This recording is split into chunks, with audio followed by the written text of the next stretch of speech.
The Elfstones of Shannara is definitely an improvement over the Sword of Shannara just by virtue of not being an almost plot for plot point copy of Lord of the Rings. That's not to say it's doing anything revolutionary for the genre, though. It's still a classic epic quest tale of a ragtag group of adventurers going on a journey to find a magic thing that will help them save the world. In this case, there's a massive horde of demons who are slowly breaking out of the Phantom Zone because a magic tree called the Elcries that the elves used to imprison them at the dawn of time is dying.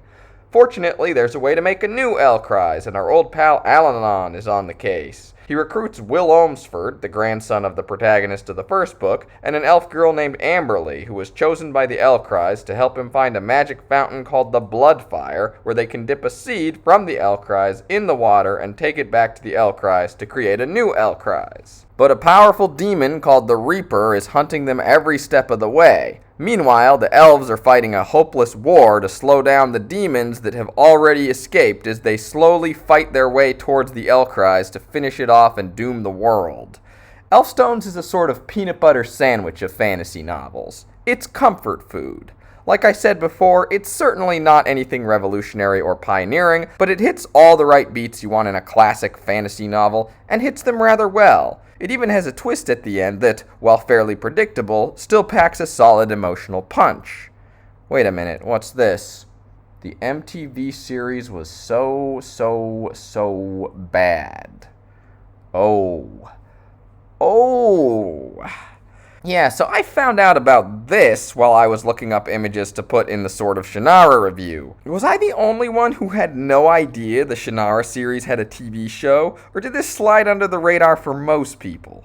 I watched the first couple of episodes, and believe it or not, I don't think it's completely terrible. There are some things I actually liked about it. There were definitely things I didn't like too, but it's an interesting adaptation at least. The Shannara Chronicles is based on the story of Elfstones, which was a smart choice. If they had adapted Sword, people might notice. And despite being a sequel, Elfstones has very little connection to the previous book. The protagonist Will is the grandson of protagonist Shia from the first book. He has the Elfstones, Alanon exists, and that's pretty much it. So it's a good jumping on point. The show leans way more heavily into the post-apocalyptic nature of the setting than the early books did. The opening title sequence starts with the destruction of old Earth, and while the show was filmed in New Zealand, like a certain other series, the setting is littered with old ruined technology, which definitely sets it apart from other Tolkien-inspired fantasy settings. Instead, the Shannara Chronicles seems like it's going for a Hunger Games feel. The last Hunger Games movie came out the year before, so I guess it made some sense to try and pull in that market. It has that sort of rustic modern aesthetic mixed with some fantastical elements, the gritty muted color palette, cold lighting. The intro is even suspiciously similar to a Lordi song. I feel it running through my veins. On the plot side, the romance and relationship drama angles are played up. A minor character named Lauren is given a more prominent role, so Amberly has a hunky elf guy fawning over her early on. The elves have a party where their shots, clothing, and decorations bear a striking resemblance to the capital party scenes in Hunger Games, even though the context is completely different. And there's even a game of sorts at the beginning of the first episode that involves contestants fighting each other, which is possibly the dumbest thing in the show. In the book, the Chosen are picked by the Elcries through a sort of magic psychic link. It's simple and makes sense, but it's not very visually exciting. So for the show, someone got the bright idea to make becoming a Chosen a contest. What sort of contest? A blindfolded foot race where the contestants all kick and trip each other. How is this a useful skill for being a Chosen? How is this a useful skill for anything? I guess maybe if you're in a battle, you get blinded, have both your arms cut off, you know the land, and yeah, it's really stupid. The Under Armour jersey-looking shirts that contestants wear over their leather fantasy gear doesn't do them any favors either. They look pretty silly. Amberly gets more focus, and her story has been changed and expanded in the TV series. This isn't surprising, considering the length of one book versus a multi-season TV show, but the writer of Episode 1 also decided that it would be a good idea to add a girl power message, and it's pretty cringe. Apparently there have been no woman chosen in the billion years or so that Elven society has existed in the Shannaraverse, and Amberly is going to defy convention by becoming a chosen because it's the current year. Wow, the elves held out against making women chosen for all of human history, including while there were many female monarchs and other important figures, the feminist movement. This tradition of chosen being men must be really entrenched. Amberly's going to face some intense opposition. Oh, no one really cares? Well, okay then. As lazy and as poor world building as this is, at least it's over quickly. If you're going to poorly insert a preachy political message into your work, I'd rather it was done and over with in a couple of throwaway lines than become a boat anchor that drags down the entire plot.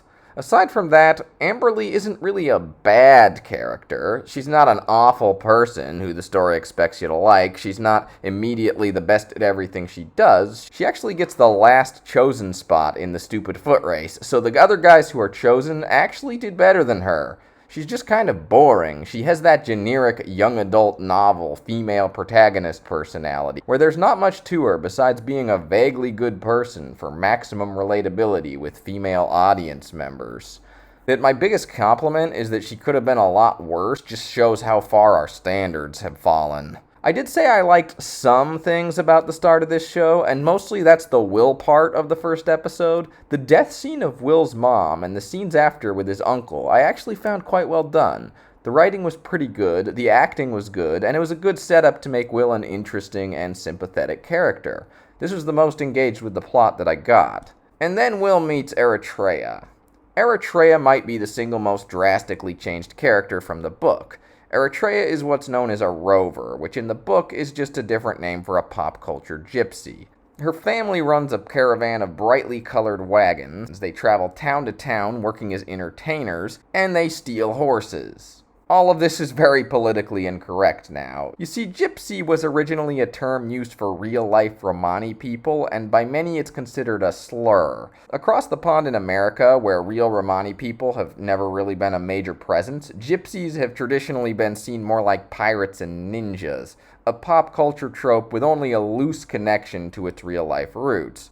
But it's still considered too spicy in current year, so recently we've had things like Magic the Gathering banning all the gypsy cards.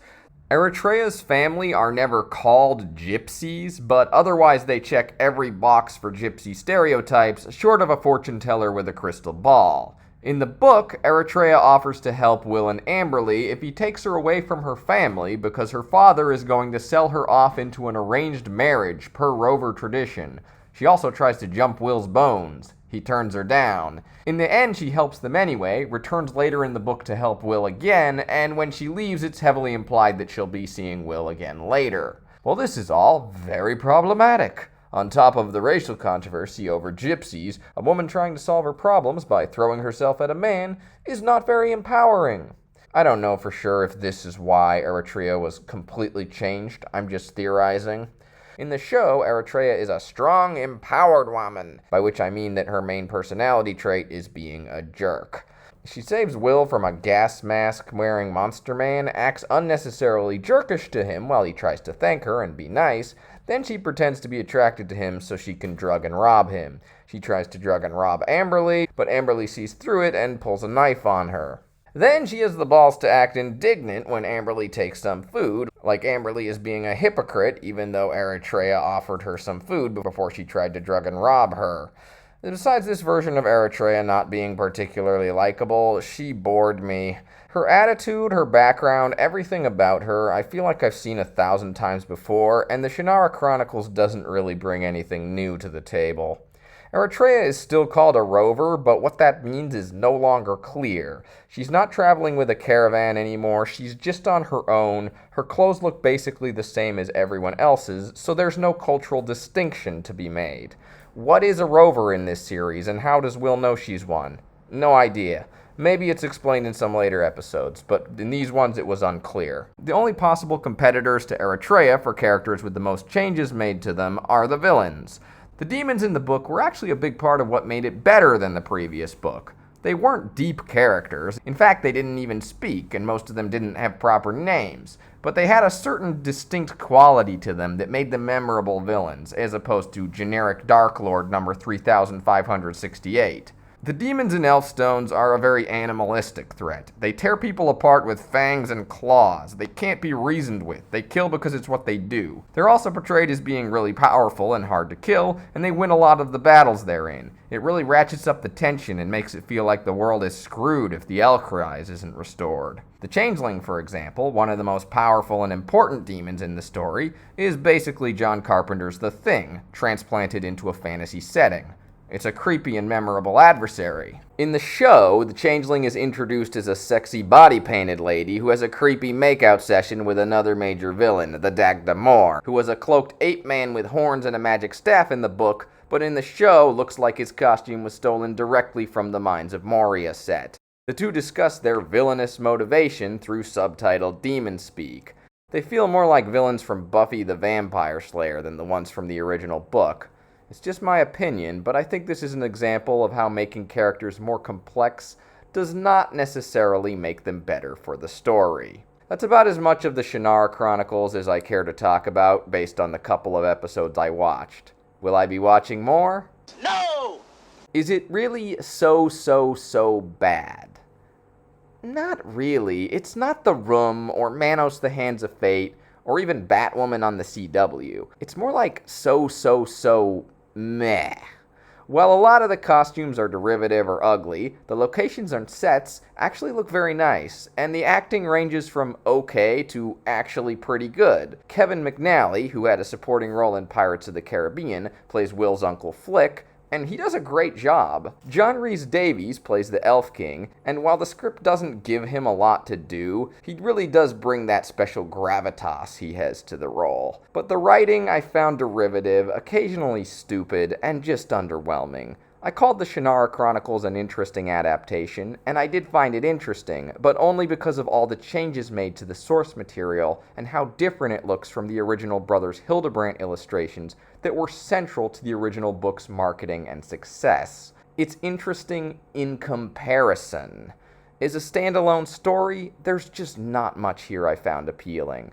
I kind of wish it had more stupid bits, like the blindfolded foot race. That would have at least been entertaining. Anyway, that's as much as I can stand to ramble about the Shannara Chronicles. Next time will definitely be something different, because I need a change of pace after that.